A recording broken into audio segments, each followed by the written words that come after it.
Terry Romine. Are we rolling? We're rolling. All right, Terry. Hey. Terry Romine. Dr. Terry Romine, welcome to the Passion Project. Thanks so much for coming and taking time away from your patients to come sit and chat, talk story a little bit. Yeah, thanks for having me. Yeah, you got it. Listen, by way of intro, so first and foremost, thanks. Super cool. Really excited. We were just talking a little bit. You've said you're like, I've never been on one. Or like your wife's all, what are you going to talk about? But your story is really, really cool. And I have the opportunity to spend time with you because you're my chiropractor. Dr. Terry Romine is a sports chiropractor. What's really cool is that not only do you work on hacks like me and members of my family, but you also work on some of the best athletes in the world and work with some of the biggest brands. And I always say, when you go to your office, you never know who's going to be there. And I've got some fun stories about that. But it's really cool that you can span this range of working on normal humans and superhumans and everybody in between. And I just some praise, like you're just super humble and super cool and approachable and no ego. And I think that's part of your secret success. But we'll talk more about it. But part of what you do, I don't want to foreshadow it too much, but working with athletes, you also go on tour with them. Yep. And this year, 2024, was a big year for you because there was this thing called the Olympics that you got to go be a part of. So I can't wait to unpack that. And just some of the cool, there's a couple stories we'll get into, and then we'll get all into your story. But you introduced me to one of, we now have a very good mutual friend. For a long time, you told me I got to meet this friend of yours, this guy, Danny Nichols. And over the years, Danny's become one of my closest friends. And he was the very first one to sit in that chair. He was he was my crash test dummy, as I like to say, first one. And so thank you for that. It was really a great connection. And I'm just super excited to dig in because I always say that, I know you from your business and what you do and who you work on, but what leads people to that? Like it's old, like, or you started here, what brought you here? And that's what I'm really interested in. And I'm always kind of, the goal is always like, my hope is that somebody listens to this and goes, oh, I didn't know that about Terry. That's really cool or really interesting. But for me, it's like, I always wonder how people get to this place that you are today. You don't just end up by chance working with the folks that you work with and having a business that you've created. It doesn't just happen. So I'm really curious to find out. So is that cool? Yeah, cool. Awesome. Yeah, no, definitely. And then the last piece, and then we'll jump into the funny story is, do you remember how we met? Do you remember how we got connected? You remember this story at all? So you got referred to me. Well, my wife, your wife, Gianni. Yes. Oh, so Gianni. my oldest son, yes. Gianni, got referred to you. I'm going to tell a quick story because it's super cool. And I think it actually speaks a lot to you. So my oldest son, Gianni, was getting broken all the time playing high school basketball. Super aggressive. He was a really good player, but he was getting hurt quite a bit. And we got referred to you, and I don't remember who. I should think on that one. But my wife, and Randy was super, you know Randy well, she was very apprehensive. She's like, don't bring up this story. Don't bring up the story. But the story is this. Randy is a medically trained physician's assistant, practiced for many years. She's very smart, very medically intelligent. Her dad was a big doctor for a very long time before his passing. So she comes from a very Western med background. Mm-hmm. And when Gianni got referred to you, she was hesitant because she'd had no experience with sports chiropractors or chiropractors at all. I've been reliant on people like you and some of your peers like Tim Brown that we'll talk about. Mm-hmm. I don't know where I'd be at all had it not been for my interactions with guys like you on a regular basis over decades. So I'm like, it's the best thing ever. Like I had not met you at that time, but the punchline is this. Randy was apprehensive and reserved, but determined to help Gianni. And if you were the right path, you were wonderful. You were so good with her. You really walked her through it, were very conscientious of her concerns, really informed her and educated her through the path, and really didn't overstep any of her concerns and walked her into it. Gianni got better. He still talks about coming back to you whenever he's back from college, but you really helped my family insofar as that the way that you managed that with her and really helped her through it. And I just think that shines a bit of a light on how you roll. No, thank you. And it's super cool. So thank you for that thank you. But she was like, you're not going to tell that story, right? No, for sure. But it's a really great story, I think, as a reflection on you. So thank you for that. Absolutely. Super I was cool. trying to change kind of the dogma or what chiropractors are. We're fortunate here in Orange County. We have a lot of people that play hard, I've been fortunate to have a bunch of really good mentors. You said Tim Brown is one, pardon me, on the therapy side. So yeah, all these, the area we live in is what it is. Everybody plays really hard, people get hurt, and, I always like to say I'm kind of in the repair business. But, there's different levels of, medical repair, you could be very allopathic and real pharmaceutical based, but we're in physical medicine. I think that's where a lot of people don't know the difference, with chiropractors these days. Definitely not going to get on like a chiropractor rah thing, but a lot of chiropractors, there's specialties in it. And I happen to have a background in sports medicine. Yeah. And I went to Long Beach State. Got it. Well, let's stop. Thank you for that. It's a great overview, because we could really go down that rabbit hole, and we'll do a bit of it. But before we get to that, you said Long Beach State, but let's go back in time a little bit, if that's cool. I would love. So we're fortunate. Your office is probably 4 miles from here. Yep. And you live in. I think you're in Huntington, right? Yep. Downtown. Did you you grew up in Huntington? No, I grew up in San Diego. Oh, you did? Okay, let's start there. So talk about where you grew up. We're just going to go quickly through the. This is your life, Terry Romine, but how we got here. So talk about San Diego, and talk about growing up and what that was like and where you were. I grew up in San Diego. Went to high school in East County. Like where? El Cajon High School. Got it. Yeah, real fortunate. There's a little core group of guys that came from where we were at, predominantly like skateboarders and stuff like that, but a lot of board riding when we were young. And that's kind of where it kind of segues into how I live now. So were you personally, talk about what you were doing like as a kid, sports wise? Oh, kid, played water polo actually. Yeah, Me too. Played all the ball sports. Played football, baseball. I kind of just did everything, honestly. And then got into high school, and definitely didn't want to play football. I wasn't like big enough. I was 5'10", 165 pounds, but I was always a good swimmer. Always been at the beach. Dad lived in Carlsbad, so we're always in the beach. And growing up was just all sports and going to the beach. That's San Diego life. We were always down at Law Street in Pacific Beach, Reed Street in Pacific Beach, and surfed the La Jolla Shores. Grew up surfing there, and we'd get dropped off at 8 in the morning in our Alita wetsuits, and my buddy's dad would pick us up at 5. It's the exact same story. I mean, that's the exact lifestyle that we lived here. And what's really interesting is I played all the stick and ball sports until I got into surfing. Yep. And then surfing, my parents said, you either play a sport, surfing doesn't count when you get to high school. So I played polo. Mm-hmm. So similar. Yeah. And then I went to college in San Diego. So all the spots you're talking about, I lived in Mission, I lived in PB, I surfed the shores all the time. Isn't that really interesting? It's super cool. So you played polo in high school, is yes. that what you said? And El Cajon High? Yeah, El Cajon Valley High. Yep. Gotcha. We were not super competitive, but we had some really good coaches. It was development. San Diego sports was really popular. A lot of high schools, a lot of kids, really competitive. So there was this league. A lot of good players came out of that league. That I don't remember what it's called, but it's a bunch of high schools down there. Organized sports in San Diego or Southern California is big time. But we're talking about the 80s, so it was just starting to get going. And like I said, I got into water polo by default. It was a swim class, and the water polo coach was the PE coach, and saw me swimming for like a time trial to make sure we could do the diving boards and stuff. And I smoked everybody in the pool, and he was like, what sport do you want to play? It's my freshman year, came in, and he goes, why don't you try this sport out? And I'm like, I had no idea what it was.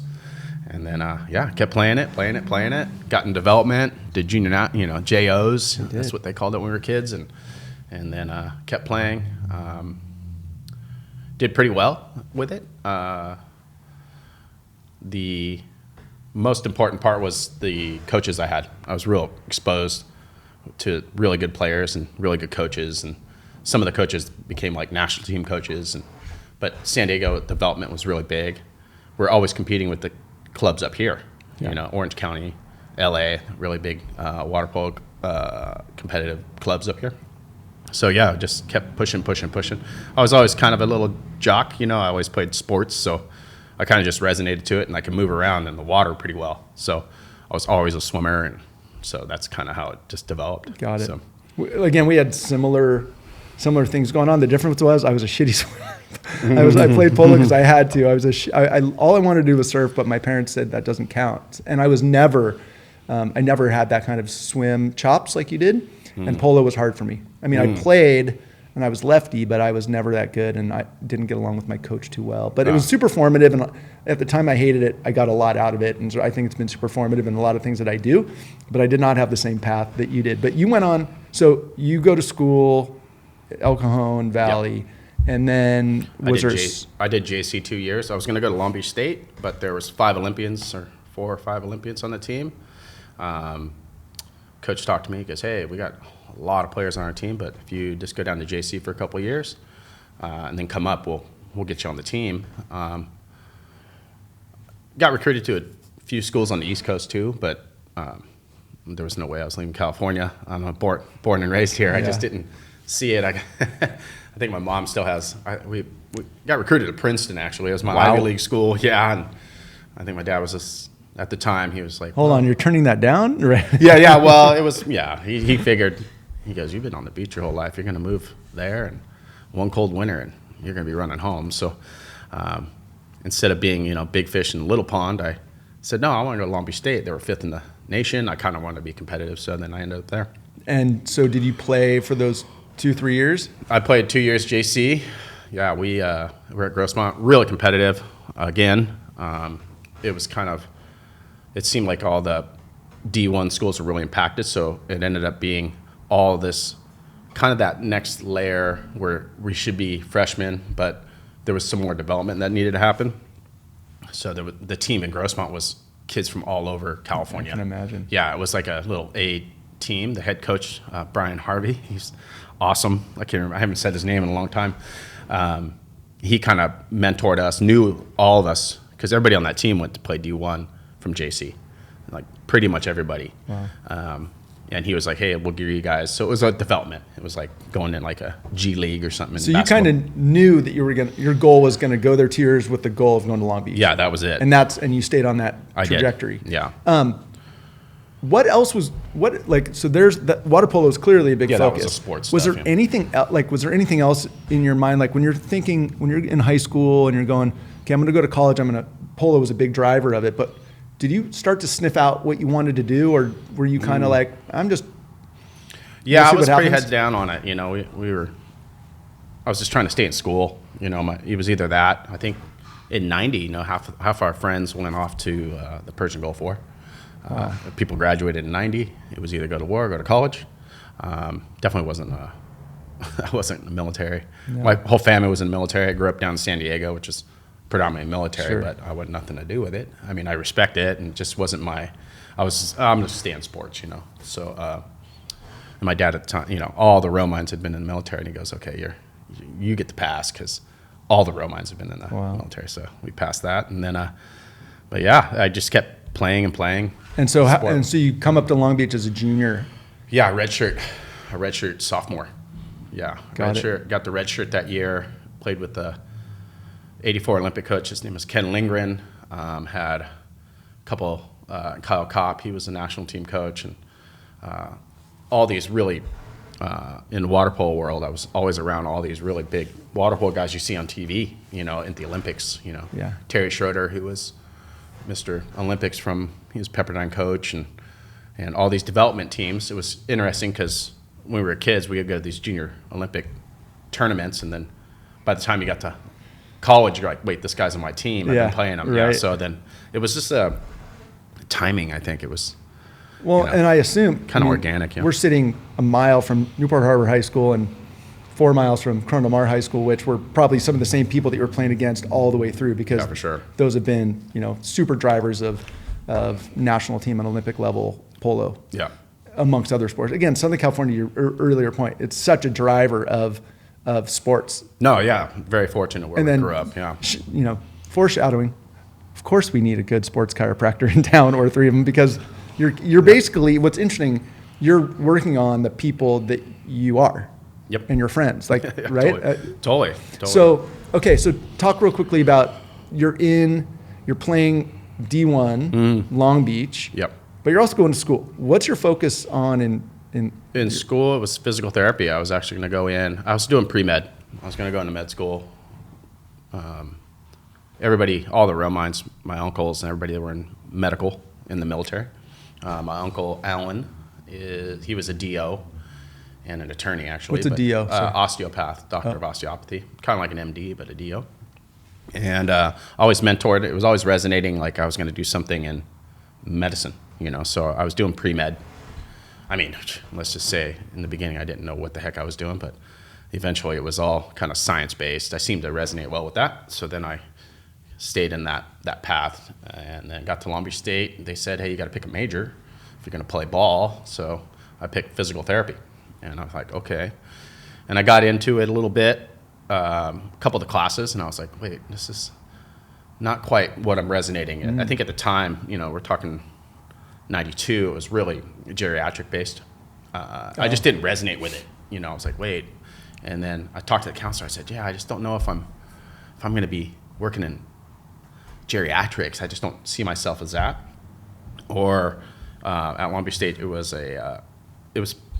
they call it kinesiology now, but when I was in school, it was called PE. So I had a PE major, and really just enough to stay, eligible, to play sport and hang out on the beach. But the kind of lost my train of thought. But so the kinesiology. So you're working your way through. Yeah, so just kind of working my way. What did you end up graduating with as far as a degree? PE. With athletic training. Got it. I was playing sports, so a lot of people were doing their internships doing athletic training, and then they were doing their internships while I was playing, so I couldn't do it until after. And then that's kind of where everything after college, when I finished at Long Beach State, that's when things started developing, like, I'm gonna get into this sports. Getting a little clear on where you wanted to go. Yeah, I got exposed. I had a really good mentor, good friend of mine, kind of like a really good friend, really good mentor, business associate, Mike Berry, Dr. Berry. And I was, a funny story, I was valeting at night down in Newport. And then the daytime. Where? John Dominus. Right on Costa Highway. Yeah, Costa Highway. We're making a lot of money back then. I was probably there one of those times when you were working. Gotcha. Yeah. All the boys were down there. We were all valeting at night, working in a little sandwich shop in the daytime, just kind of making ends meet, kind of deciding what I was going to do. I had finished school, and at that time, like, kind of a bachelor's wasn't enough. I was like, oh man, what am I going to do? A lot of my friends were going into teaching, PE, and they're like, oh, we're just going to go into teaching because that's the path of least resistance. And I just didn't resonate with me. Yeah. Got a job with a medical group. Guy goes, hey, you want to help me out? I go, hey, I'm an athletic trainer, but I didn't get hours. And he said, oh, you need hours. And he was seeing a patient guy worked for the LA Rams at the time. And then I was real fortunate because I got to do my internship with the Anaheim Piranhas, which was a indoor arena football team in Orange County. It was owned by Toyota of Orange, Interesting. the owner there. Yeah, so Piranhas. I got to do Piranhas, yes. And they were around through the 90s. Not massive, arena football, but that was your foot in the door. That was my your foot in the first, door around like pro athletes, Got it. Yeah. And did that make you go, I mean, you had a lot of exposure. You're talking about, you're playing D1. You talk about the path with all the best and the best coaches and Junior Olympics and all this stuff. So you've already been exposed. You are one of those athletes. Like you're hanging with that caliber. Real quick, before we go back into education in school or post school, but how far did you go with polo? I went all the way through. I played all, 5 years with a redshirt year. How was that? It was fun, yeah. Got to play against a lot of good guys. A lot of guys still like on TV, they're announcers. Like, I'm like, oh yeah, I used to play against that guy. I would imagine a lot of them went on to be Olympic. Yeah, right? A lot of them National did. team Olympic. Yeah, absolutely. Gotcha. I was definitely not the size of an Olympian, but I was definitely fast as. There was a core of us that were really quick, and that was what made the leverage there. Once you got to that level, they were pretty mutant. Those guys are pretty big. And since then, they've gotten bigger and bigger and bigger and bigger. Yeah, it was kind of that transition into where, athletics got more support, better training and better nutrition. And, that was the era of like carbo loading and it was pretty nonsense, but. I remember that nonsense well. I was a big participant in that nonsense. That's how much we can eat before and after a big workout, right? Yeah, for sure. Just put pasta. me to bed. Yeah. Okay, but I digress. So you start working for the Piranhas. Yeah, I That did gets my you intern. exposure. Talk about how that kind of grows. Well, then, so working with him and this trainer there, and he was the assistant for the Rams. So the Rams took off to St. Louis. So then all these trainers from football were kind of in LA and Orange County, kind of lost. There was no team here. Raiders were still here, but that was kind of their own culture. And then, I ended up working with this guy. I can't remember his name, Dan Chafin, I believe.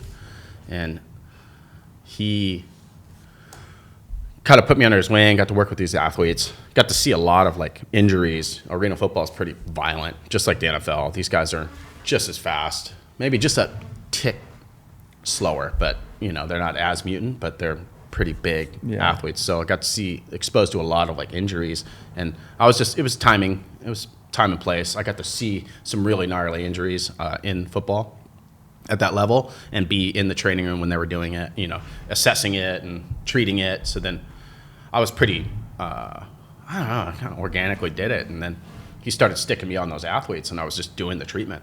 He kind of said, hey, this is what we're doing. But at the time, that was more like, call it physical therapy as opposed to the chiropractic. Yeah, I was just an athletic trainer. Got it. Yeah. And then didn't decide to be a chiropractor till like 98. So how many years did you work in that capacity with Piranhas? Or I did that for a season and a half on that one, and then I started working with the high schools. My buddy was a trainer at Newport Harbor. Helped him a season. They won CF that year. I worked at Catella High School with a buddy of mine. We were doing baseball out there and football, and I was just kind of bouncing around. And then 98, I decided to go to chiro school. I chose just a different path, and did my pre-med, got into osteopathy, and realized it was real pharmaceutical based. I was more into the kind of that physical medicine. The hands-on. Yeah. So then ended up working with a surgeon in Beverly Hills at the Back Institute of Beverly Hills, driving from Newport, 2.5 hours. Yeah, but worked for a surgeon, and as I was doing my pre-med, he was kind of meeting me and talking to me over every day. I was hanging out with him, and he goes, yeah, you don't want to be a medical doctor, Terry. And I'm like, what? Like, wait, I'm doing all my pre-med, I'm working for you. And he kind of just shattered all that. He said, why? What changed? He said that the medical field's changing. They call it the Mercedes 80s. He goes, this is 98, 99. And he goes, something's changing in the medical field of how insurance and doctors get reimbursed. Everything's kind of moving into this health insurance model. And he said, something's coming down the pipeline. We all know it. And they're going to start discounting what we do. And sure enough, 3 years later, it was Obamacare. Mm-hmm. So he saw that all the older docs and the surgeons in LA had seen this coming. It works great for the patients. Like, Obamacare is great for people that kind of, the kind of like socialized medicine, basically. Yep. But on the other side, it's not good for the doctors, where their costs were going up and their reimbursements are going down, and we're still kind of on that path where a lot of doctors are taking less and less insurance. That's why you're hearing concierge doctors and stuff. So this kind of shift in how doctors work or medical doctors work and get reimbursed, make a living, had changed. So instead of seeing, where they could see 10 people a day, make a good living, now they got to see 20 to 30. Right.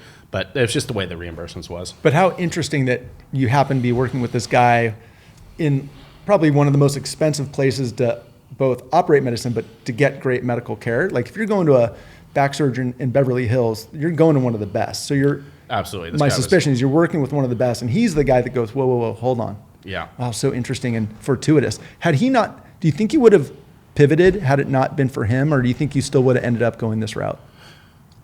Tell you the truth, I was heading straight into medical school. I was in Pomona, Western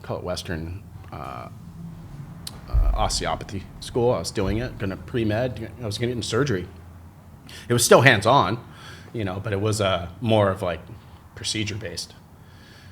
Dr. Disworth looked at me and goes, you're not going to want to be hanging out in surgery centers for 8 hours a day, for 4 years. He goes, you're 20. I think I was 26 at the time. He goes, you want to make a living by the time you're 30? 36. I was like, oh, really? Yeah. Yeah. So he just kind of put it real like, hey, bang for your buck. You're really good with patient care. I could see you could talk to him. So basically he'd come in. He was like working for Einstein. He'd come in and kind of mumble, hey, this is the procedure I'm going to do. And then he'd leave the room and they'd look at me and I go, okay, here's what he said. Basically. You're the interpreter. Yeah, I was the interpreter from the science to the human, Rad. But yeah, that was, like I said, I was real fortunate. Luck and timing. It was luck and timing. But in the I worked right for spot. It was it, yeah. But I had to be open to it. I had to be really willing to kind of bob and weave and. So it goes from you do the shift right then. You're like, whoa, what? So then you pull the e-brake and you're like, did you immediately go start looking for the path for chiropractic school? Yeah, I applied I got my Western States. That's what they call it, Western States out there in Pomona. So I applied to med school, and all I did is I took that package and applied to a couple different chiro schools. And my mentor, Mike Berry, really good chiropractor, came from playing football at San Jose State, real big hands of a bear, and really good bedside manner, knew how to treat people like humans, not patients. He kind of said, hey, you should go to this school called Life West. And Life West is a pretty exclusive private chiropractic school up in the Bay Area. I would say it's probably one of the best. There's a few really good ones, but this one was really what they call core, like chiropractic. A lot of the schools now, they teach you how to be a chiropractor to the medical field, and kind of help you like morph and work with medical doctors. This was just straight chiropractic to the core. And then when you're done, then you go out and try to go out into the world. So that was kind of my, like I said, it's just lucky, I guess. Well, at some point, it's a it's not all luck. At some point, you're connecting the dots with the right people. Really I always say, people wouldn't have introduced you to, your mentor, Michael Berry, or any of these people had you not been the right kind of personality or attitude or outlook, right? Yeah. So got pretty lucky.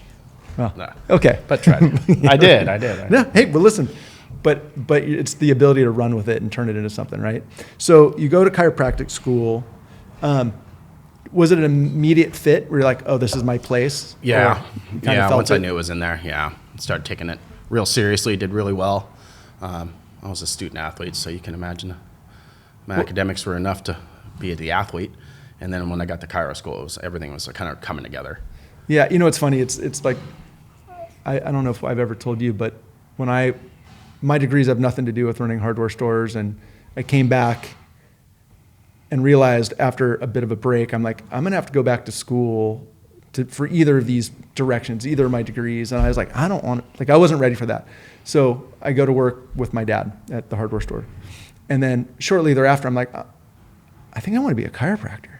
I had spent so much time with Tim Brown over years and had back surgery. And my point of this was, and it obviously didn't happen, but I did think about it.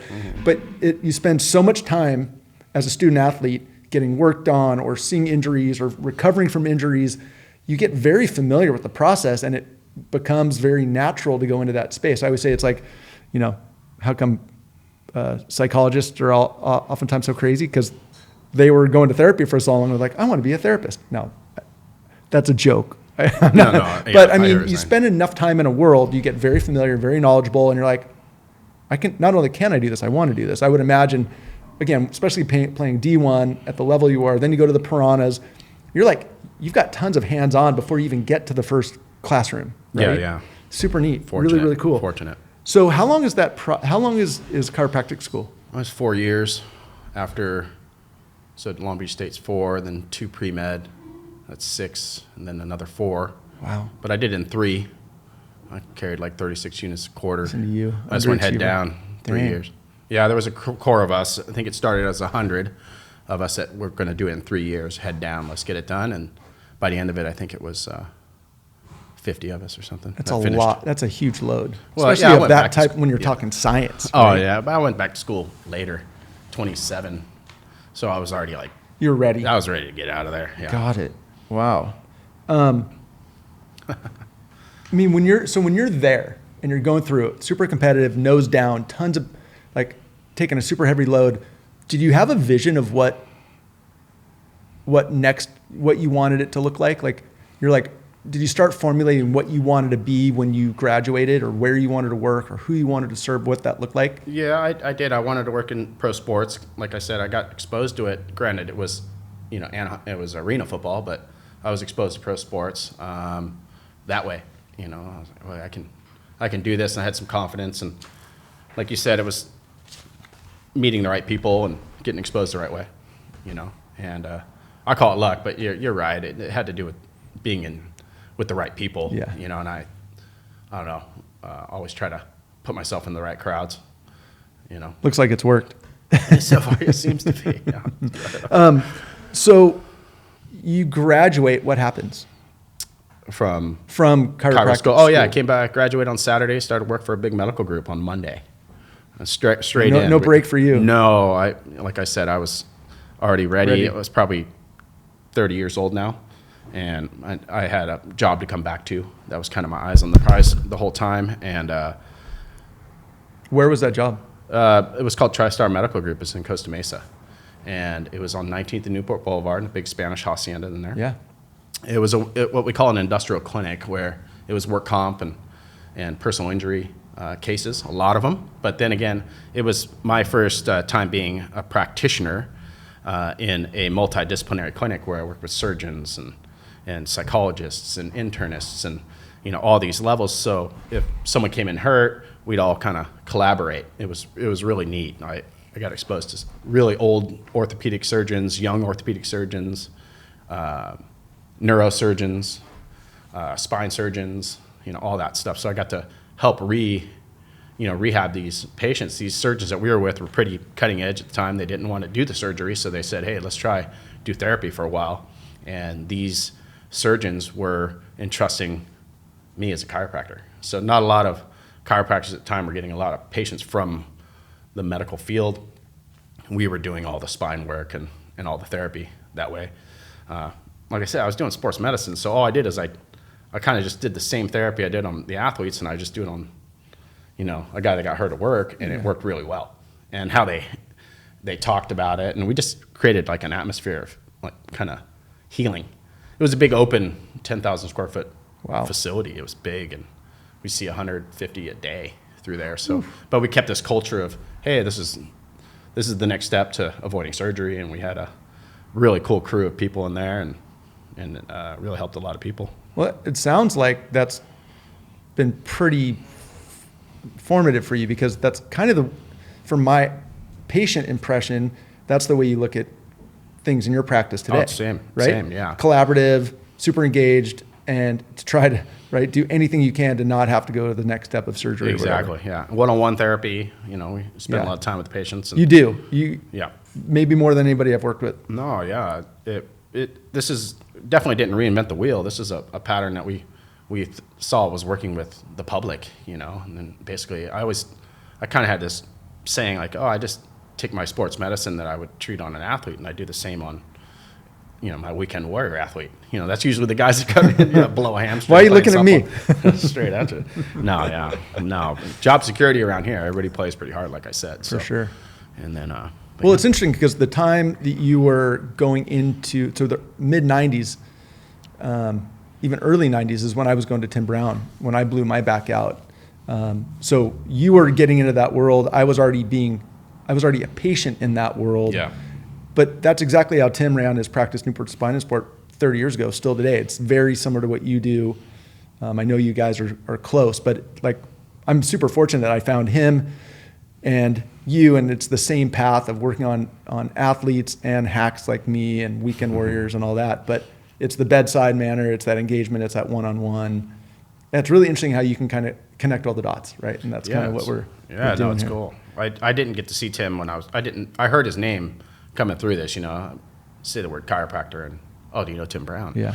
I said, well, I know of him at this time, and then I think this is 2003 and 2004 and 2005, And then in that medical group, then had a couple of neighbors, some of the boys from Huntington that were, this kind of segues into kind of what I do now, and the people that I work on now, was that medical group, because I had a lot of resources.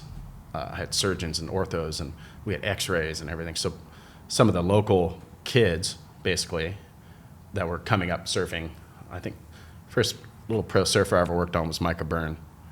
He was 16, hurt his back. Sorry, Micah, dropping old injury there. stories. Yeah, old injury stories. But yeah, he hurt his back. He was NSSA champ, hurt his back really bad. Was at Kaiser and herniated disc in his back. And I know how that feels. and the Kaiser doc said, just quit surfing.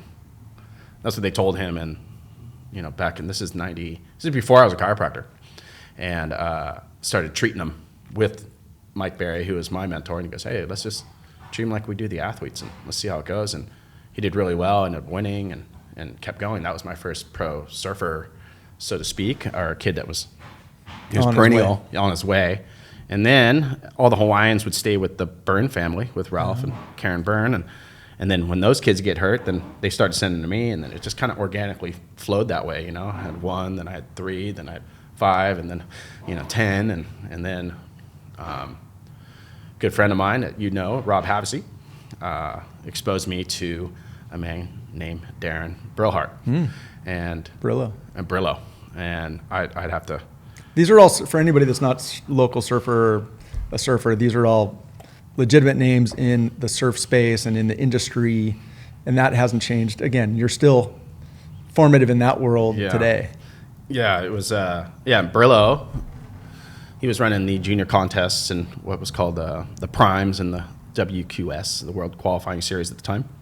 The way the WSL, or it was the ASP back then, was set up. There's qualifiers. And then Darren, I got introduced to Darren saying, hey, he needs help at these contests. But it was interesting. Darren's first thing was like, hey, yeah, I love to have you down there, but just don't hurt anybody, And I go, no, I understand. I'm first and foremost kind of a sports therapist, but I'm a chiropractor. But is that back to again, just for a second, is that back to that misconception or the bad rep that chiropractors have? Absolutely. He was, Why don't you just talk about that real quick? Yeah. If we can, just debunk it or discuss it. We'll go right back to Brillo and that time. But I think it's because you mentioned it when we were having a coffee earlier, chiropractor is still a term. And even, I talked about Randy. It's like, why is that? Why do some people have this feeling or thought or less than about chiropractors? What is that? It's the way the profession defined itself. I think it came in under kind of the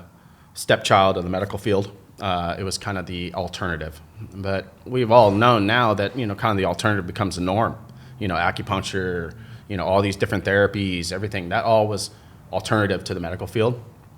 And, we can go into medical history, basically how the AMA and chiropractors kind of butted heads. We were helping people, and they were saying, you're practicing medicine without a license, and we're not practicing any medicine. It's all hands-on.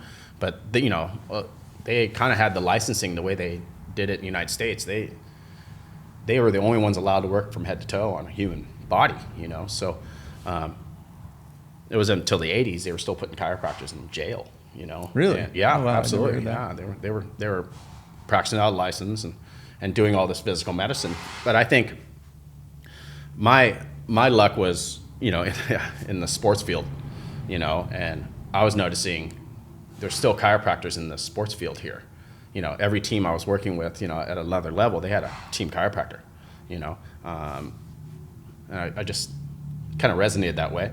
But the kind of back to the history of chiropractic and the way the public perception, I think the profession didn't do a really good job of defining itself. There are specialties, just like in medical field, where you have internists and neuros and orthos and, pain doctors and psychiatrists and all these different levels of urologists and, Sure. OBGYN, but their chiropractors have the same specialties.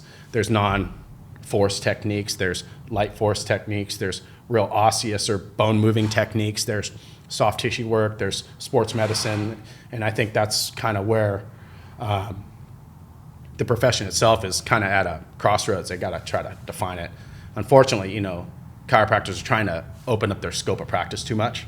Hey, we want to do all these different things, but it undefines you. I think the physical therapy field's feeling that too. They became doctors of physical therapy, and now they're being held by the health insurance companies as practitioners, and now they got to kind of play that game. Got it. Yeah. Got it. We could go I hope down. that helps. Yeah. No. It's interesting because I think that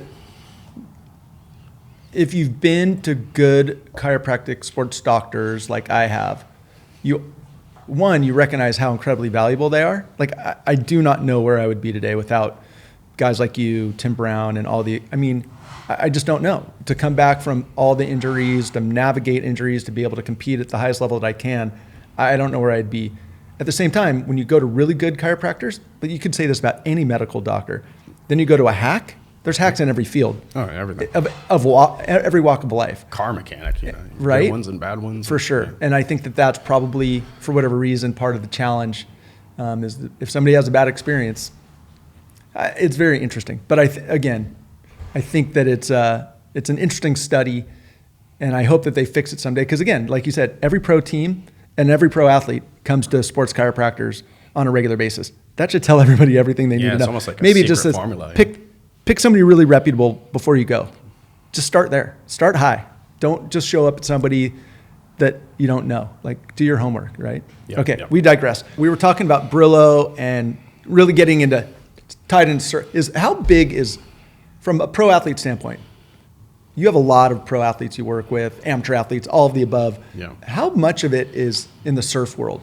Like, is that a big piece of it? Yeah, probably 80% of it. And that has that been the case for the last 25 years? It sounds like. Last 15. 15? Solid. Yeah. Got 15 it. solid. And so you kind of talked about how Brillo got you involved, and he got you to go down to the contest and work hands-on. Talk quickly about working hands-on on site, because that leads us to where we're going as well. Yeah, no, for sure. And Brillo would, I definitely wasn't making any money. He was more like, I can give you, some Wahoo fish tacos and a T-shirt, and but exposure. And I had a lot of young guys that were competing, and that I'd seen through Micah, kind of his group, like the Hawaiian guys and the Mayan Goodwins, and I don't know if you know him. Yeah, and Kauai boy. and the Jesse Merrill Joneses, and all these guys were still competing in the qualifying time. So, but all of these guys were doing a contest, and then I think my first contest was with Darren. It was a junior contest. It was Chloe and Dino and Nat Young and a lot of these younger surfers. I think they were probably 14 or 15 at the time, and they were competing. And Brillo had me down there. Just had to make sure I wasn't gonna paralyze anybody adjusting them. So I didn't get into a lot of adjusting. That's where the stigma came from the chiropractors, And it was all the soft tissue work, sports medicine stuff that we were doing. Kind of just prepping kids. They were young. They kind of didn't know what I was doing. I was kind of behind. It was in the sand. Tim Brown has a similar story where, through the 80s, he was kind of just a table in the sand with an umbrella over him, a beach umbrella. And mine was a little more under an easy up, not an umbrella, and behind like kind of a bleacher. And I was in the sand. Table was really unstable, but the parents would sit there, and the kid would come in from a contact. He'd be tweaked or something, and I'd try to help him out or stretch him out or do something with that. But it was really because the parents were there. These were all junior athletes, so I had to be really careful, kind of how I treated them, because the parents were right there, and sure. I was always getting consent, and then kind of just kept morphing. Oh, we got another one next weekend, and there used to be a lot of surf contests here. The surf contest. Surf City. So we did them all through Southern California. Brillo would call me up and ready for some free lunch and a T-shirt, and I said, sure. And what did that provide to you? Jumping ahead. So you're spending time on the beach, working on athletes while they're competing. You said you weren't making money, but I imagine it gave you exposure. It gave you hands-on training and awareness or familiarity with these folks. Yeah. When did that turn into, I guess, bringing it back, you were still working at that big practice? Yeah. Where did you go from there? When did you open your own practice, or am I jumping like 3 chapters? No, I was working with the medical group. I still work with that medical group. You do? Do consulting, yeah. I'm just not doing the treating. So, over the last few years, I'm just trying to get into more consulting on these big medical groups, trying to take that same formula and So let's touch on that real quick. What do you provide with a big group like that you worked for a long time that has all the different practitioners in there? It's kind of one-stop shop, high level. Yeah. From a consulting standpoint, what do you provide? Like, what's your expertise that you provide to them? I'm more the gatekeeper. I know how to case manage. I've seen it, from the injury all the way to recovery. It's all repair. That's kind of my niche. It's not maintenance chiropractic. It's, if you're injured, you're coming and seeing me. Trying to avoid, like I said, avoid surgeries, get you ready for them, get you on the back end of that. Basically, from injury back to game ready. And that's what you're providing to that firm still today? Yeah. Got it. Yeah. Got it. Well, and it's probably, okay, so I imagine at some point this leads to your own practice, but I don't know what's in between. So just working with people and then doing the contests on the weekends. And then my next was, I started my own practice in 2008. Branched off of the big group. The big group moved from Costa Mesa up to Santa Ana, and which was, 7 miles away, but in Orange County from Costa Mesa to Santa Ana's huge jump. Yeah. So I had to branch off on my own practice. And I had it right in Newport Beach in the same building, just rented a suite where we used to be. And then I was doing more and more and seeing more people. It was definitely a scary time, starved to death. I was jumping out from a big medical group to starting my own practice. Your own, right. Yeah, it was a humbling moment. And how long did it take to find your footing in there? In my own in practice? Your own practice? Probably till 2012. Took me about like 4 years solid. Started working in Long Beach. I started working with the longshoremen. And then that community, they're real active, move from your crane operators to what they, whether UTR guys where they're jumping in and out of trucks and moving all the time. So then I kind of just took them and treated them like athletes. Interesting. And then I started treating them. So then in 2012, had a really good 30% every year my practice would build. Wow. Yeah, it was pretty good. From 2010 to 2000, probably till now, it's about 30% a year. Wow. It's all referral based. I've never done any marketing or anything. So. Well, that speaks volumes too. Super interesting. That's something we'll touch on at some point, but it's the secondary part of medicine. It's like you can have this killer practice. You're really good. A lot of doctors don't want to have to do, or don't have the skill or the time or whatever to do the real business side of it. We'll talk more about running your own business because it's a whole other element. You're running a business, like I'm selling nuts and bolts and hardware, you're selling your own time and people, and it's such a different animal. And you still have all the business aspects. You got to manage cash flow and taxes and salaries and payroll and all the stuff that California requires. And as a doctor, HIPAA and all, I can only imagine. So it's a whole nother layer. So, but you open your practice in that building. Yeah. At some point you moved to where you are over off of Bristol here in Costa Mesa. Yeah. You've been there for a long time. Kind of by the lab. By the lab. And you also had one, you had one in Huntington as well, didn't you? Yeah, a buddy of mine had a country club. It used to be called Seacliff Country Club, and now it's called the Huntington Club. I had a clinic in there for about 3 years. We were just trying to do a pilot, kind of a performance center for the members.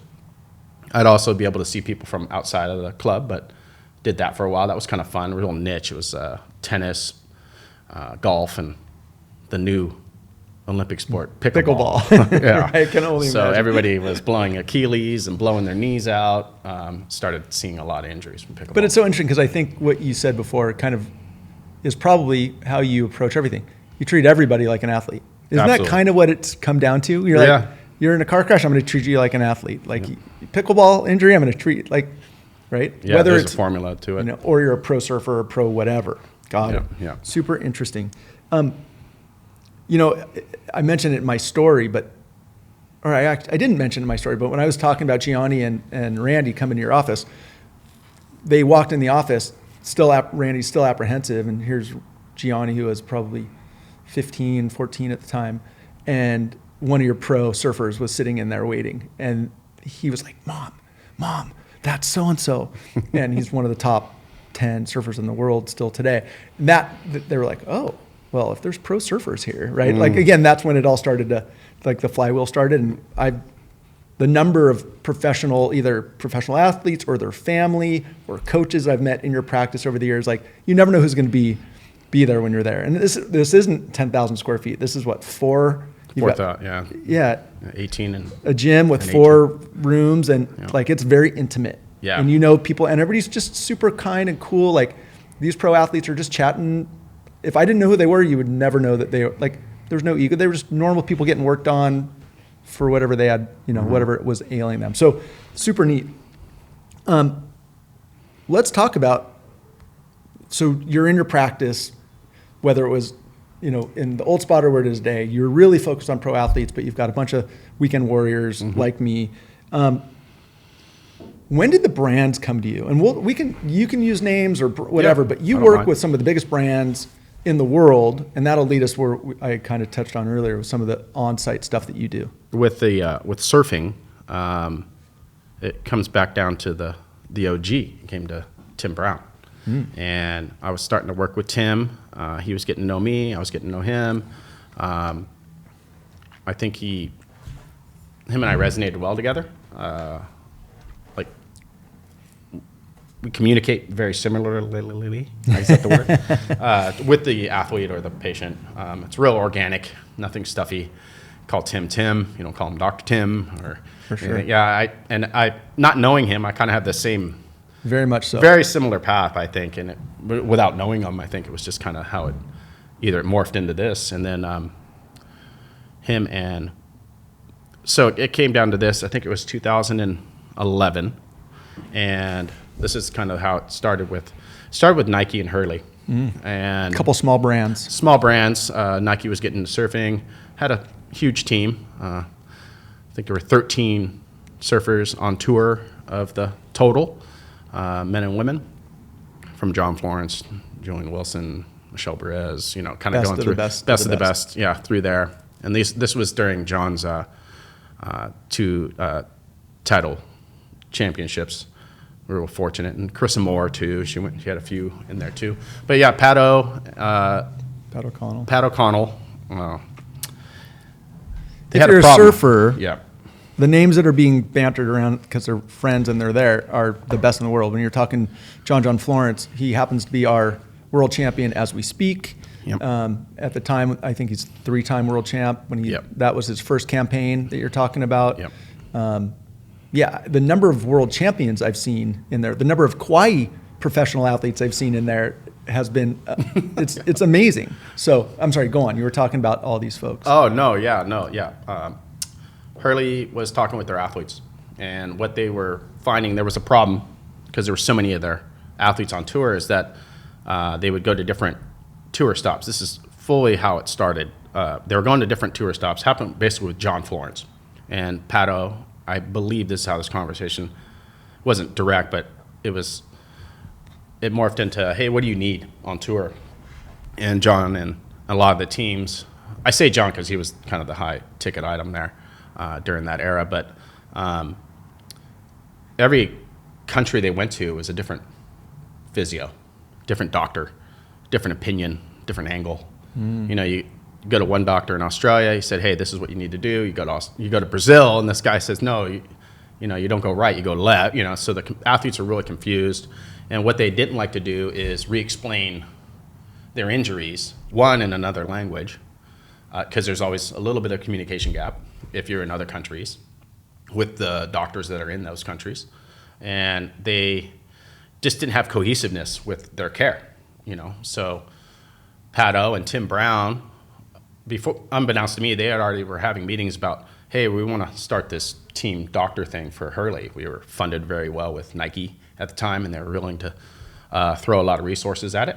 And it formulated, there was 4 of us. It was an original group. It was Tim Brown, Dana Barre, who's a sports chiro in San Diego, Mark Kazuki, who's a physical therapist here at Costa Mesa, and me.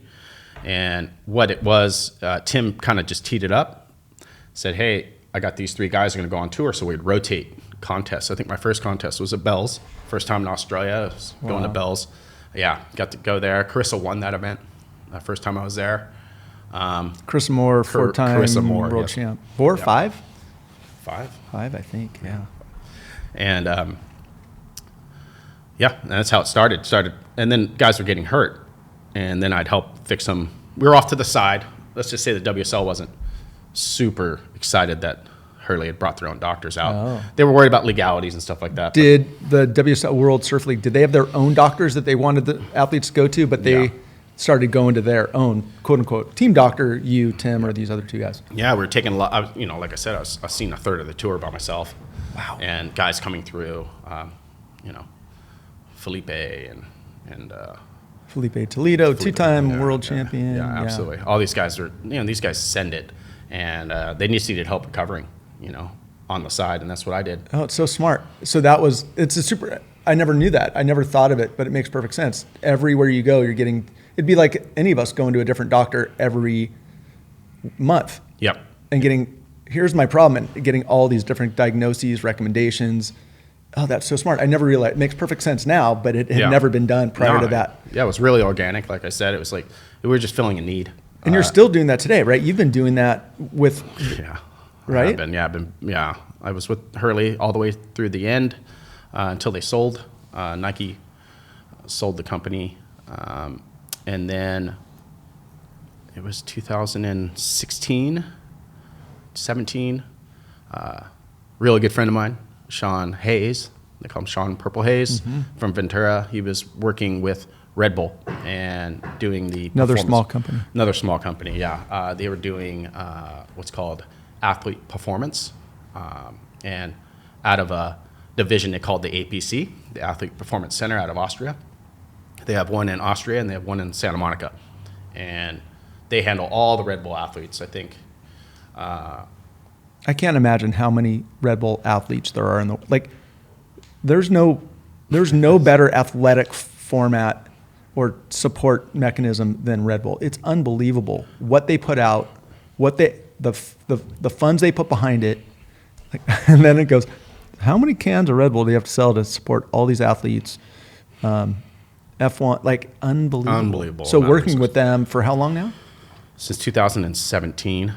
I've been with them, 7 years? 7 years now. 7 seasons, I should say. And so what's your role with them? What's that look like? I am a sports physio or sports chiropractor that works with the APC International. I used to work out of Santa Monica, but then I got based out of Austria. And then I work out of the APC, which is Athlete Performance Center, which is in Santa Monica. It's a $5 million basically gym facility plus that they do all their performance testing, nutrition to strengthening. I mean, at any given moment, if you went to Santa Monica, there'd be Olympians in their training, and especially now with the board sports becoming Olympic stuff now, there's a lot of athletes up there. But yeah, I just got exposed to it. Like with Sean, he brought me in. The first one was working pipeline. Yeah. The pipe. That doesn't break bodies, does it? Yeah, no, definitely. North Shore of Water, one of the heaviest waves on the planet. Yeah. And so I got to work that event in their house, which is right up back door. Stay in the house. It was kind of a dream job. And so when you go on site like that, it used to be, under an easy up or under an umbrella in the sand. Now you're going to pipeline and you're staying in the Red Bull house, and you're there for how long? The event. How long? 10 to 14 days. 10 to 14 days. Yeah. And what's a day in the life of Terry Romine look like when you're there on? It depends. The athletes are real routine based. I had to learn kind of the routines, and that's the thing. I have 12 different athletes now with Red Bull. I think now they have 13 on tour, and I just have to get used to their routines. A lot of them, like Carissa Moore and Felipe and John. After working with them for 4, 5, 6 years, I kind of learned when they want to get worked on, how they want to get worked on. I'd have some athletes that would go every other day, someone in the morning, someone at night. So then the day could be 12-hour days. Yeah. But I get a little bit of surf in between or some break, and definitely when the contest is running is when I could be my most relaxed. When it's a lay day, that's when you're doing a lot of work. I'm doing a lot of work. Yeah, it's usually 8 to 8. 9 to 9. That's full on. Full on. And if anybody's had a massage or PT work done, I always say Terry, you must have the strongest thumbs known to man. I don't know how you can do that for that many, one person after the other. Yeah, tension. Yeah, Tension. you just got, Details. Details. Right? Yeah. Makes it easier. Wow, it's so neat. So Yeah, continue walk. What other on sites do you go to? How often are you doing that? Were you going? I was doing probably 4 to 5 events a year. There's 10. I'd probably go to every other. There was with Hurley, I kind of flexed out one year. I did like 7, and I was like, that was a lot, and that was a lot. And then Life on Tour, I learned how it's really not the competition part that's tearing these athletes up. It's the travel. It's in between time, because the heats, they're kind of mechanistic. They go in their mode, and they're pretty robotic. At that level, they're freaks, right? So they just go into this competition mode. But when that adrenaline wears off, that's when I'm starting to work. It's the travels. These guys travel in big board bags.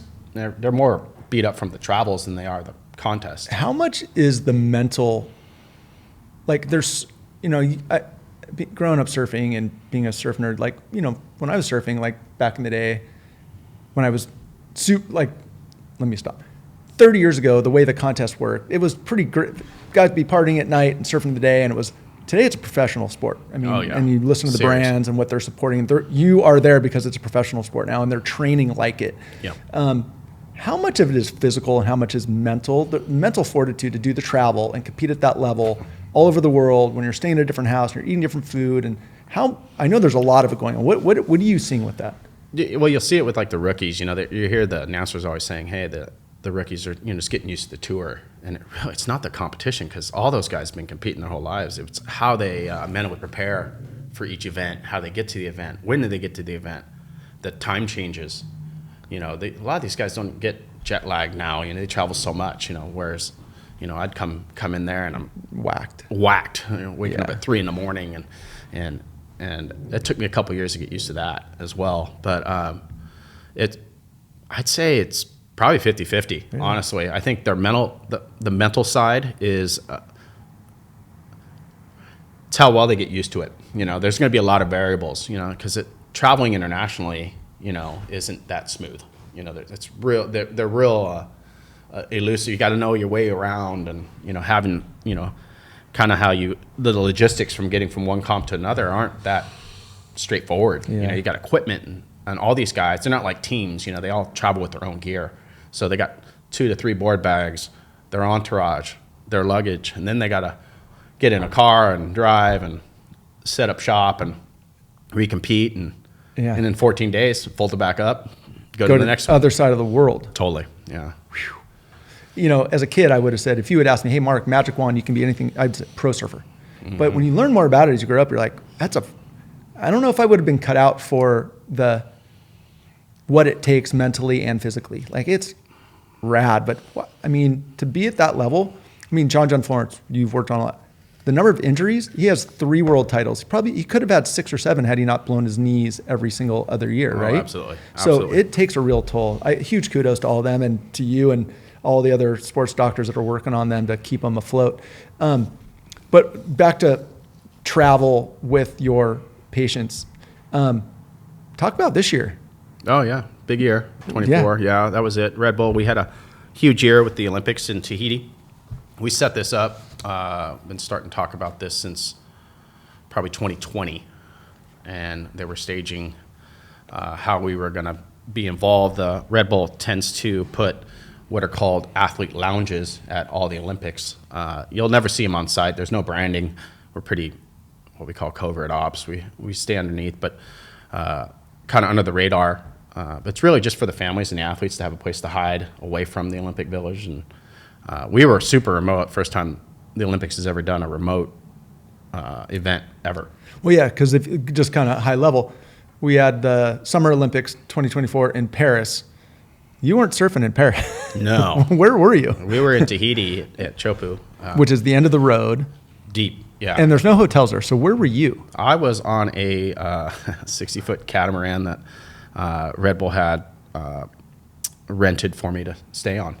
Was that the lounge, or was that the? That was the lounge. That was the lounge too. Yeah, we were looking for logistics on land, but all the really nice properties had been already taken up by the federations. The big U.S., Brazil, Australia, all these homes on land, and the security with the French police and international was, I've never seen anything like it. It was pretty lockdown style. So we were kind of underground how we had to pull that off because, you know, Red Bull's not a title sponsor.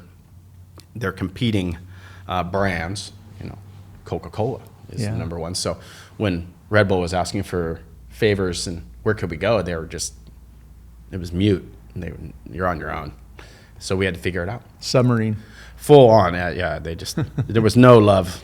So you're on a 60-foot cat off site, but not too far. No. You're right there. A minute from by jet ski. Literally not even a minute. And so what did it mean to you? So we can talk all day about the athletes and what it meant to them to be able to come back to the boat and go back to wherever they were staying in the contest. But the reality, like, I'm curious, like, you're on a boat, you're there. How many days are you committed for the Olympics? There was a lot of surf contests for those. There's a window. It doesn't, it's not like the game's going to be at 2:00 on Saturday. There's a 10-day window oftentimes to get the swell and the right conditions and all that. So I'm guessing you were there a while. I was there early pre-event. That's usually when I get there. Even the CT events, I'll get there a couple days before, prep them. And then by the time the contest starts, then things start kind of weaning down, unless someone gets hurt and then it doesn't stop. Sure. But at Chopu, everybody gets hurt. Yeah. So Chopu is one of the heaviest waves in the world. We talked about pipeline, but Chopu, if you haven't watched any of the footage from the Olympics, staggering. Yeah, it was amazing. It was amazing. But yeah, I was there for 15 days, living on a boat in the lagoon. Did you ever get off the boat? I did, just a couple times. A couple times went in and did some tourist things at the Olympic. They had a really neat kind of a venue down at the end of the road on the point. And yeah, did that. It's amazing because to put a venue there, so the end of the road, Chopu, is this iconic wave, but it used to be just a teeny little, it's the end of the road, like a little fishing village, not much there, just happens to have one of the biggest, heaviest, best waves in the world. Yep. And then to put the Olympics there, that logistically, and then to have the French police, like, holy schmoly. Yeah, no, it was, you know, as far as the locals there kind of, you know, they felt the wrath of the International Olympic Committee. You know, there was a lot of drama with that, but it happens at every country or city that they go to, and it happens to be, you know, the village is definitely not a city. You know, there's probably 2,000 people live down at the end of the road. Maybe I might be overshooting, but it you know, it created some revenue for them, which is good. In hindsight, I don't think it created as much as it should have. Yeah, got it. But it was definitely they embraced it. We were, you know, spoiled. You know, we were really spoiled. Was it cool for you? I mean, you must have worked a lot. I did. I worked a lot. It was, you know, a lot of the federations had their own guys, which was good. Brazil, they were pretty locked down. The national U.S. team, got to help them as well. Got to help Australia. Got to help Japan. Worked with Italy. So yeah, I got to work on everyone that kind of didn't have their own physio there. Yeah. So the big federations had it, and then the teams that didn't have the houses stayed on that big cruise ship, which was considered the Olympic Village. Gotcha. So then that was South Africans were there, the Canadians were there. Well, what's neat is if you think about, like, when you go to the WSL World Surf League contests or the CT, the qualifying series, QS, you're working on people at all levels at the very top level. But when you go to the Olympics, you're working on like the top 2 people from that country. Like, it's the top of the top of the top of the top is who you're working on. Yeah. On a boat. On a boat, yeah. Hey, you know, they're jet skiing over them and work on them. What an incredible thing. It was. The photos don't even do it justice, and it was boat life. It was Sean Hayes and I and our captain, Yo-Yo, Brazilian boat captain. He's amazing too. We pulled off a miracle to be there at the Olympics. It was logistically probably the hardest project that the Red Bull has done to get, you know, a lounge in the competitive area. They wanted it to be relevant, because if it was in town in Papeete, like an hour away, it wouldn't have done it justice. We had to be right down there at the end of the road. And I was just fortunate, you know, they said, hey, do you want to do this? And yes. I didn't say no. Now, ironically, that wasn't your first time. No. Or it wasn't your only time to Tahiti this year, right? No, yeah. We went for the CT event, staged it, and we had this boat, and we wanted to see if it was going to work for the Olympics. So it was like a test run. It was a test run, 14 days on the boat. And then, so you've got a full month of 2024 on a boat in Tahiti. Yeah. Not bad. No, not at all. You have a loving wife and loving kids, don't you? I'm very fortunate, yes. Yes. So let me ask you this. How do you and again, we could go into a long list of other ones, but I think 2 times in Tahiti, one for a WSL pro surf contest, and then the Olympics at the same spot. How do you top that? We're going to find out, yeah, because this is kind of the calm before the storm. Why is that? Just, that was a big year it was really the Olympics made it, the one thing I noticed, because they're all stressful competitions for the surfers, but when they added the Olympic element to it was how the athletes responded, what their bodies and the stress that they were under. I think, like you said, they were the top 2 of their country, so there was a lot on their shoulders. I was learning it wasn't the physical side, it was more the mental. They were really, really, nobody was winging it. And then you had a wave of consequence, so there was really no, hey, I'm just gonna drop in and get a little wave here and flick my board around. No, it was intense on the big comp day. It's do or die. Yeah. And these athletes, people ask me that, like, what was the difference? I said, it was really how the athletes looked at it. How the surfers addressed the Olympic moment, and to see how some of them acted stressed, some kind of laughed it off, some were very serious, some didn't talk much. It was just different. It wasn't like a CT event at all. The way it was orchestrated. It was real structured. It definitely didn't have like that loose, hey, this is a surf contest. No. Like, it was pretty tense. Yeah, they made it an Olympic event. They really did. They did, yeah. They controlled everything they could control. You can't control the waves, but you can control. They really tapped down a lot. They did a great job for them. I think that's the term, the Olympic moment. I think that Olympic moment for a lot of these athletes was probably the highest that they've ever, in surfing, that was probably the highest they've ever had. So to be there and get to see how they went through that process was pretty neat. And then just get to work on them and talk to them and build. That's kind of what I was there for. I was there more, they needed a standard of care. They wanted some familiarity. They come out to the boat. We were there. So it kind of took them out of there. Yeah.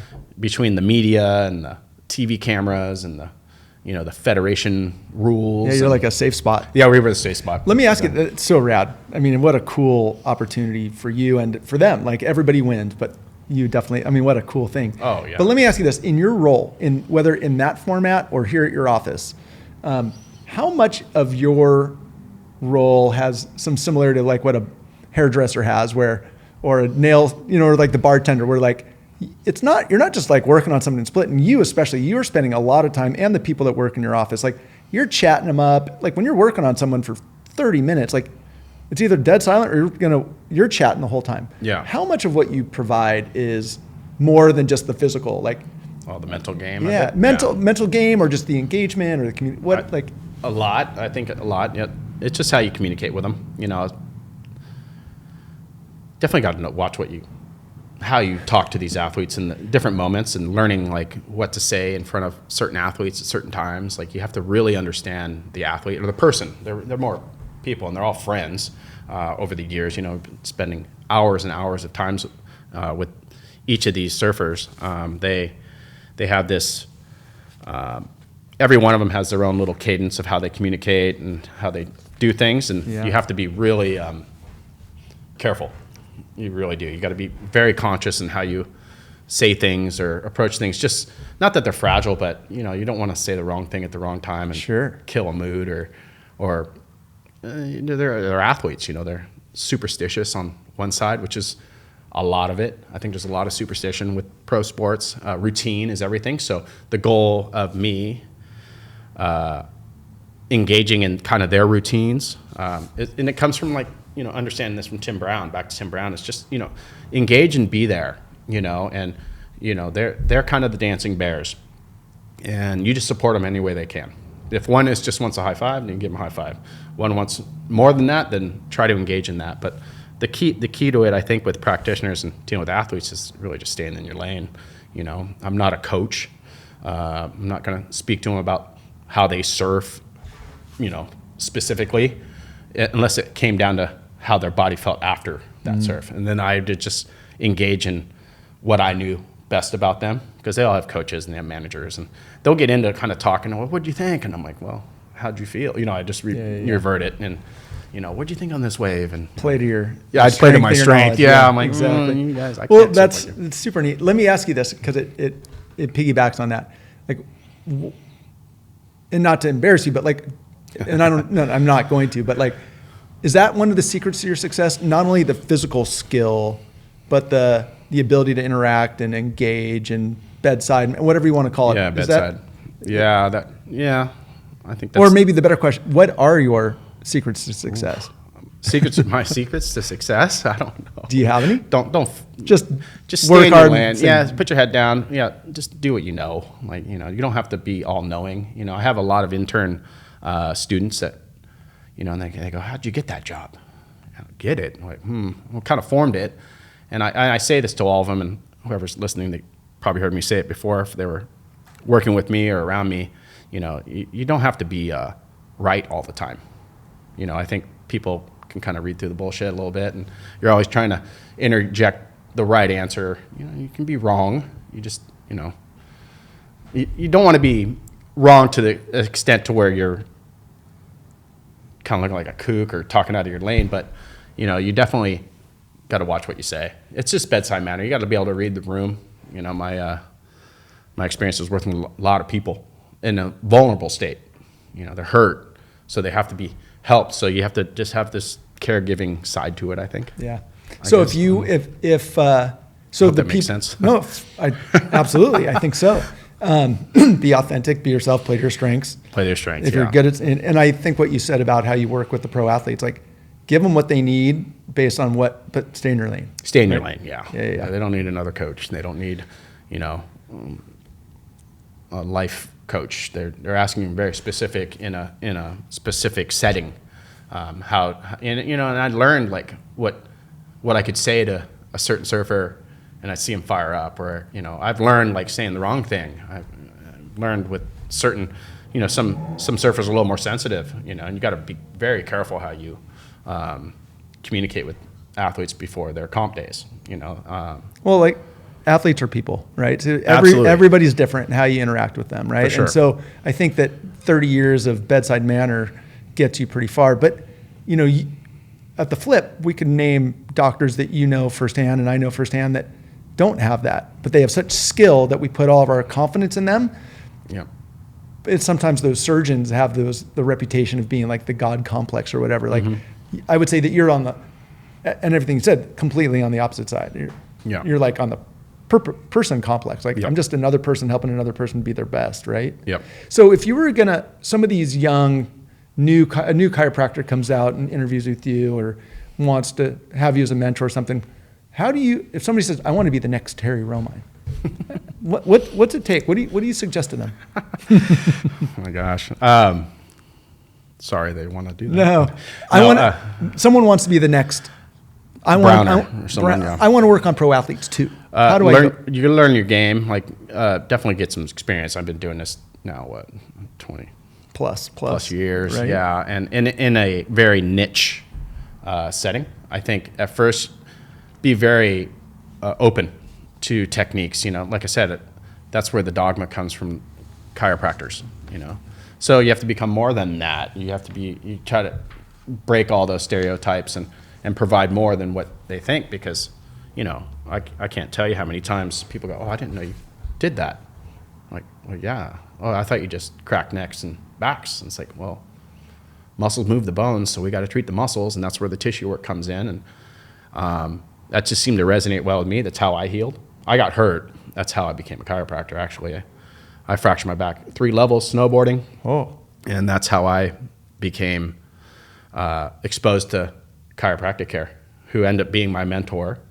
And eventually now, still working with him. It's been 20 years.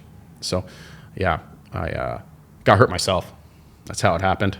I didn't do well with the medical model. I'm allergic to medicine, like pharmaceuticals, real sensitive to narcotic, stuff like that. Back, you get hurt in the 90s, it was Vicodin, for pain, and that didn't resonate with me well. It made me very ill, actually. So I had to go alternative. I had to use acupuncture and chiropractic and massage and learn how to train differently, because it was all powerlifting. And, if you think of the 90s and strength training with D1, it was all powerlifting and cleans and presses and Not always great on your back. Not always great on your back. And then I couldn't train like that. So I had to I got hurt snowboarding, and I was a D1 athlete. So I had to kind of hide the fact that I got hurt snowboarding.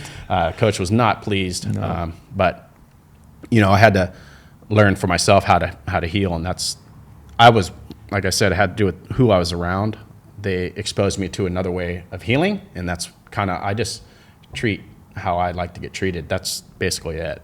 That's really the gist. Kind of going back to what you said for a new doc. Just treat people how you want to be treated, and you don't have to be all knowing. You have to just know what you know and know what you don't know. And in this field, the more you know, the more you find out you don't know. So it's the human body. It's an absolutely an amazing organism, I guess. Yeah, right. Yeah, there's no cookie cutter way to get through it, because there's a large mental component to how the human body recovers, and tapping into kind of the mental side is, this is something we taught. Doctor doesn't mean, in Latin, doctor doesn't mean know-it-all. Right. And that's how the white coat syndrome, doctor, it was a dogmatic. You had scarlet fever, this is the 40s and 50s. And then doctor actually means teacher in Latin. So that's all I'm trying to do, is teach them how to heal, because you don't necessarily fix people, but you allow their body, you put their body in a position to fix itself. The human body can regenerate and heal if it's set up to do so. And you probably know people that their body isn't ready for an injury, maybe they're deconditioned or something, and their body doesn't heal well. Yeah. Well, that's my job, is to try to teach them, hey, you can do this, and that's the mental side. Well, I appreciate it, because you've done that for me. You're still doing that for me. Oh, yeah. Cool. And my family. My parents both go to you. I think I mentioned my brother, my sister-in-law. You got the Shoe Line crew hanging out there, which we appreciate. Well, listen, all of us have been broken so many times. We're always like, my parents used to say, and I say it all the time, I could spend all the money I have on physical maintenance and recovery, and I would, for as hard as you play, yes. I would go to you every day if I could. You know what I mean? But that says a lot. And so for anybody out there that wants to, I think it's so important that people hear you when you say sports doctor, sports chiropractor, do your homework, find somebody really good, or that was me that said it. But there are great chiropractors, sports doctors everywhere, and there's probably bad ones, in every field. If somebody wanted to find you specifically, and they're not a Red Bull athlete or a Hurley athlete, how do they find you? Well, I have I guess my office is in Costa Mesa. We started a new thing called Return to Sport. Started a new website. It's called Return to Sport. Yeah, it's just going to get launched in January. And what it is I came up with that kind of phrase. It's not, I didn't come up with it, but it resonated with me. I'm kind of that, I found my niche. I found a niche in how I practice after surgery or after injury. And then you have your healing time. Then there's that time where you're returning to sport. You're not 100%, you're kind of working 20%, and then the next week it's 30%. And my goal is to kind of keep the progression going to where you're getting all the way up to 100%, and I found that's kind of my little niche in repair. I have an eye for, I've been exposed to a lot, I guess you formulate an eye to it, how well this person's going to progress through an injury, say it's a knee, I can. Why are you looking at me right now? Because yeah. But that's kind of the niche, and it's a return to sport phase where athlete getting better, no longer seeing the doctor, the MDs, so to speak. Surgery's been done, you're released from the surgeon. Now you got to do your therapy. Then you got to return back to, and then at a pro level, you don't just go from 0 to 100. You got to build your way up, especially with surfing. It's a barefoot sport. We call it asymmetrical. There's a lot of compensation that happens with the body when you're always going in one direction. Goofy footers are always left foot forward on their board, on their forehand or backhand. So there's these body mechanics that happen asymmetrically in this sport, which is different than ball sports. Like football is real linear forward. Surfing is all to the side. All the board sports, from snowboarding, skateboarding, those are all kind of asymmetrical type. Golf. Golf is another one, where you're kind of, everything's kind of off to the side. You know, everything's kind of not straight ahead of you. It's off to the side. And your body compensates to that. And that's been the art, even going back to like Tim Brown's philosophy. And I always go back to him because, you know, he's been a real good mentor to me. And I've been very fortunate. He's shared a lot with me. But the understanding kind of what happens to the body, well, you have to surf to know what it feels like, you know, and that's the relative point, is understanding how the sport or the activity affects the body. Yeah. And then you get to the dancing bears at CT level, and they're more than surfers, they're gymnasts, you know. Yeah. Well, what's always amazing to me, and maybe to close this part of it out, is that when I get hurt, or if a normal human gets hurt and they come to you and you put them on a process to get back, like I might be sore, it might suck, I might not be able to do what I want to do for a while. But if you're a pro athlete, I need to be back tomorrow, Terry. Like I have to go compete tomorrow. Yeah. Like what that must require from you and from them and the ability. So really incredible, because that is exactly what you're charged with when you're on site with these folks. I need to surf in 15 minutes and I jacked up my ankle. What do we do? Yeah. So really amazing. Terry, we're going to close this out real quick. Let me ask you this. What's next for you? I know that you've got probably some ski trips coming up, some good family trips, but from a business perspective, or for like Magic Wand, what's the next 20 years look like for you? 20 years? I don't know how much longer I'm going to be touring. Hopefully the next generation's coming in. My kids are getting older. I don't want to be away from home as much. The business side, I have a clinic. I love treating the people in my clinic. They don't have to be all-stars. I love everybody that comes in there. It's more of a community. I've been in Costa Mesa now 20-something years, and Newport and the beach communities around here, everybody kind of comes through. It's either, you know, there's 3 chiros in town, you know, at the level that I'm dealing. You have Dr. G, you have Tim, and then, you know, am I putting myself in there? Well, sorta, you know, because I see all the same people that they see. I think we collaboratively kind of treat the community, and whoever is available at that time for these people, they end up in their office, you know. And then now Tim isn't practicing as much, so I'm kind of getting his the patients that get in contact, and he likes to treat at home with his elites, but the public he prefer to go to a clinic, and that's, you know, I'm kind of in his downline, which is super fortunate to have his downline, because he had a massive impact on this community here. For sure. And but yeah, that's it. I'm just going to keep treating. I got about 10 years of hard treating, you know, kind of falling apart myself, trying to be a dad full time. Now kids are getting bigger, and more management. I think I'm going into more consulting. That's what I'm doing with that big medical group. More kind of setting clinics up. You know, I've been fortunate. Like I said, probably built like 6 clinics now, from all the way from remodeling it to building it to staffing it to treating in it to selling it. Rad. You know, all the way through. So that's my next phase. Next 20 years, hopefully I'm only working 10, but 20, hopefully I'm golfing. Yeah. Sounds good. That's a good plan. Well, for the next 10, I know where I'll be seeing you. I'll be seeing you at your office. Well, I think I'll be there tomorrow afternoon. Yeah, so. No problem. I'm not retiring anytime soon. So, Dr. Terry Romine, thank you so much, buddy. I appreciate everything you do for me and my family, for the community, and thanks for coming in here today. Yeah, I hope that was awesome. Enough. No, it's a great story. You connected the dots for sure. Oh, thank you. All right, buddy. Thanks so much. All right, bud.